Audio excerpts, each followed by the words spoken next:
लोगों को कम समय में रिवीजन हो सके। ठीक है, तो चलिए हम लोग स्टार्ट करते हैं। सीबीआई और ईडी के कार्यकाल में अभी 5 वर्ष का बढ़ोतरी किया गया है सीबीआई और ईडी के कार्यकाल में। ठीक है, इसके बाद आगे चलेंगे। उसी के साथ एक और के कार्यकालों में वृद्धि किया गया है। उसका वो है गृह सचिव, रक्षा सचिव, विदेश सचिव और आईबी के निर्देशक। उसके बाद है एक रॉ के निर्देशक। तो आपसे ये क्वेश्चन पूछ सकता है कि 2 वर्ष की बढ़ोतरी किन किन पदों में किया गया है। तो किया गया है गृह सचिव, रक्षा सचिव, विदेश सचिव, आईबी निर्देशक और रॉ के सचिव के कार्यकालों में 2 वर्ष की वृद्धि की गई है। आगे आते हैं, हम लोग देखते हैं इंदौर लगातार 5वें वर्ष स्वच्छ शहर घोषित किया गया है। लगातार 5वें वर्ष। और दूसरे नंबर पे सूरत, तीसरे नंबर पे अहमदाबाद है। इसी संदर्भ में अगर हम बिहार की बात करें तो सासाराम सबसे गंदे शहर के नाम से आया है उसका डाटा। ठीक है, आगे चलते हैं। एक स्कॉर्पियन श्रेणी की चौथी पनडुब्बी INS बेला नौसेना में शामिल हुआ है। और ये कहाँ से लिया गया है? तो ये लिया गया है फ्रांस से। आगे चलते हैं। देव सहाय पिल्लई के निधन के 270 वर्ष बाद संत की उपाधि दी गई। ये ईसाई धर्म के थे और हिंदू धर्म त्याग करके ईसाई धर्म अपनाए थे। और ये पहली बार ऐसा हुआ कि किसी भारतीय को 270 वर्ष के बाद उसको संत की उपाधि मिली। तो ये नाम भी इम्पोर्टेंट है, आप लोग याद रखेंगे। उनका नाम है देव सहाय पिल्लई। आगे है हबीबगंज रेलवे स्टेशन का नाम बदलकर रानी गोंड रानी थी। गोंड एक जनजाति होती है, भारत में पाई जाती है। गोंड रानी कमलावती के नाम से कर दिया गया है। तो ये हबीबगंज कहाँ है? तो ये भोपाल में है, और भोपाल मध्य प्रदेश में। इसी के साथ एक और रेलवे स्टेशन है, उसका नाम है पाताल पानी रेलवे स्टेशन, जिसका नाम बदल के एक स्वतंत्रता सेनानी टट्या भील के नाम पर रखा गया है। ये भी आप लोग याद रखेंगे। एक और है दांदूपुर स्टेशन, ये लखनऊ में है और इनका नाम बदल के रख दिया गया है माँ बराही देवी।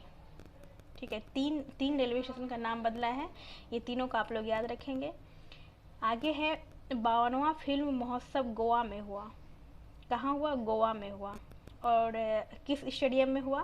तो ये हुआ डॉक्टर श्यामा प्रसाद मुखर्जी स्टेडियम में। ये भी आपसे सवाल पूछ सकता है कि किस स्टेडियम में हुआ, क्योंकि डॉक्टर श्यामा प्रसाद मुखर्जी बहुत चर्चे में थे। आगे है संयुक्त राष्ट्र जलवायु परिवर्तन सम्मेलन COP26 कहाँ किया गया? तो ये किया गया ग्लासगो में। ग्लासगो स्कॉटलैंड के ग्लासगो में संपन्न हुआ। और इसके आगे COP27 कहाँ होगा? तो ये मिस्र में होगा। मिस्र कहाँ? अफ्रीका में। अफ्रीका महादेश का एक देश है मिस्र। ठीक है, उसका जो जिस जगह पे होगा उसका नाम है शर्म अल शेख।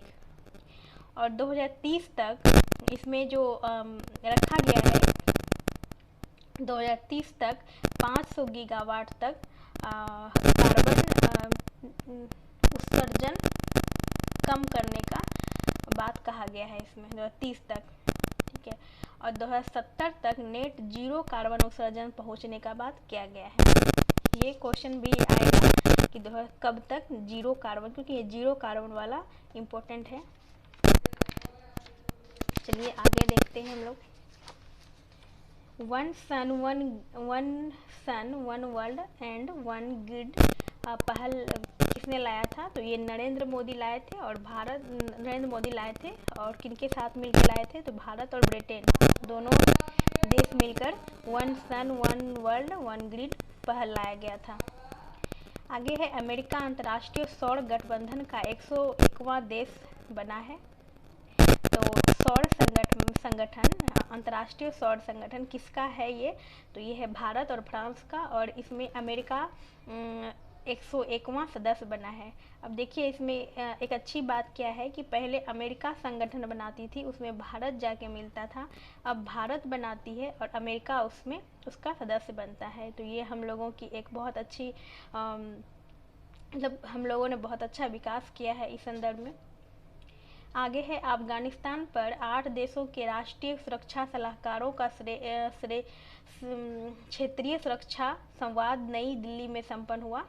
अभी अफगानिस्तान में जो अभी चल रहा था तालिबानों के संदर्भ में, तो उसके सुरक्षा हेतु नई दिल्ली में सुरक्षा सलाहकार का संवाद किया गया था। और इसके आगे है भारत का 52वां फिल्म अंतर्राष्ट्रीय जो महोत्सव था वो कहाँ हुआ था? गोवा में हुआ था। चलिए हम लोग रिकॉल करते हैं कि 52वां अंतर्राष्ट्रीय फिल्म महोत्सव गोवा में हुआ था और किस स्टेडियम में हुआ था? तो ये हुआ था डॉक्टर श्यामा प्रसाद मुखर्जी स्टेडियम में। और इसी संदर्भ में ब्रिक्स देशों का फिल्म महोत्सव भी 52वां अंतर्राष्ट्रीय का आयोजन हुआ। इसी में हेमा मालिनी और प्रसून जोशी को Indian film personality of the year मिला। किनको मिला? हेमा मालिनी को और प्रसून जोशी को, 2 लोगों को Indian film personality of the year दिया गया था। किसमें? तो 52वां फिल्म महोत्सव। और कहाँ हुआ था? गोवा में संपन्न हुआ था। देश का सबसे लंबा express way Purvanchal express way हो गया है। पूर्वांचल किधर है? भारत के पूर्वी हिस्से में। तो देश का लंबा सबसे एक्सप्रेसवे पूर्वांचल एक्सप्रेसवे हो गया है, जो लखनऊ से गाजीपुर को जोड़ता है। लखनऊ यानी उत्तर प्रदेश को गाजीपुर से जोड़ता है। इसकी लंबाई कितनी है? तो 341 किलोमीटर। आगे है प्रधानमंत्री गरीब कल्याण योजना मार्च 2020 में लाया गया था और इसको बढ़ाकर कब तक कर दिया गया है? तो मार्च 2022 तक किया गया है। प्रधानमंत्री गरीब कल्याण योजना ये बहुत इम्पोर्टेंट है और बहुत सारे एग्जाम में पूछा गया ये सवाल है। प्रधानमंत्री गरीब कल्याण योजना देखिए जो बहुत इम्पोर्टेंट है, मैं उसमें बताऊंगी कि हाँ ये इम्पोर्टेंट है। एक्चुअली जितनी भी करंट अफेयर्स मैं बता रही हूँ जनवरी मंथ का, ये एक छांटा हुआ है कि हाँ ये बीपीएससी के लिए, सिविल सर्विस के लिए ये इम्पोर्टेंट है, तभी आप लोगों को बताया जा रहा है। तो प्रधानमंत्री गरीब कल्याण योजना कब लाया गया था? तो मार्च में लाया गया था 2020 में। और इसको बढ़ा के कब किया गया है? कब तक किया गया है? तो मार्च 2022 तक। कृषि कानून को कब वापस लिया गया? आप सब जानते होंगे कृषि कानून आया था हमारे देश में और बहुत आंदोलन होने के बाद कृषि कानून को वापस ले लिया गया है। तो बीपीएससी जो आयोग है ये हमेशा डेट पूछने पे फोकस करती है, तो हम लोग इसका डेट भी जानेंगे। तो ये कृषि कानून वापस लिया गया था 29 नवंबर 2021 को। ठीक है, ये याद रखेंगे हम लोग कि कब लिया था, 29 नवंबर 2021 को। और एक बहुत अच्छा रिपोर्ट है कि national family health survey report, इसमें भारत का लिंगानुपात 10:20 है, यानी कि 1000 महिलाओं पे 1000 पुरुषों पे 1020 महिलाएं हैं। ठीक है, 2011 की जनगणना जब आप पढ़ेंगे तो देखेंगे कि हमारे यहाँ लिंगानुपात बहुत था कि 1000 महिलाओं पे 918 महिलाएं या 943 महिलाएं थी। तो अभी 1020 महिलाएं हैं 1000 पुरुष पे। ठीक है, अब और बिहार के संदर्भ में बात करें तो बिहार में 1000 पुरुष पे 1090 महिलाएं हैं, यानी 90 महिलाएं ज़्यादा है। तो आगे चलते हैं। देश में चीनी का उत्पादन सर्वाधिक सबसे कहाँ ज़्यादा हुआ? पहले चीनी का उत्पादन सबसे अधिक उत्तर प्रदेश में हुआ करता था, अभी ये महाराष्ट्र ले लिया है। चीनी का सबसे अधिक उत्पादन अभी महाराष्ट्र में हुआ है, दूसरे नंबर पे उत्तर प्रदेश आ गया है और सबसे एक अच्छा इम्पोर्टेंट क्या है कि कर्नाटक तीसरे नंबर पे आ गया है। कर्नाटक का नाम पहली बार आया है, इसलिए ये इम्पोर्टेंट है। नीति आयोग की गरीबी निर्धनता सूचकांक क्या है बिहार के संदर्भ में? तो ये है 51.91%। प्रतिशत, 51.91%। अब एक चीज़ और इंटरनेशनल से हम लोग देखते हैं। इंटरनेशनल पुलिस जो बनाया गया है वो किसको बनाया गया है, तो नासिर अल रईसी को। पीसी मोदी को राज्यसभा के नए सचिव बनाए गए हैं, मतलब राज्यसभा के बने हैं नए सचिव। कौन बने हैं, पीसी मोदी। और यही इसी संदर्भ में हम जान लेते हैं कि लोकसभा के नए के सचिव कौन है, तो वो है उत्पल कुमार सिंह।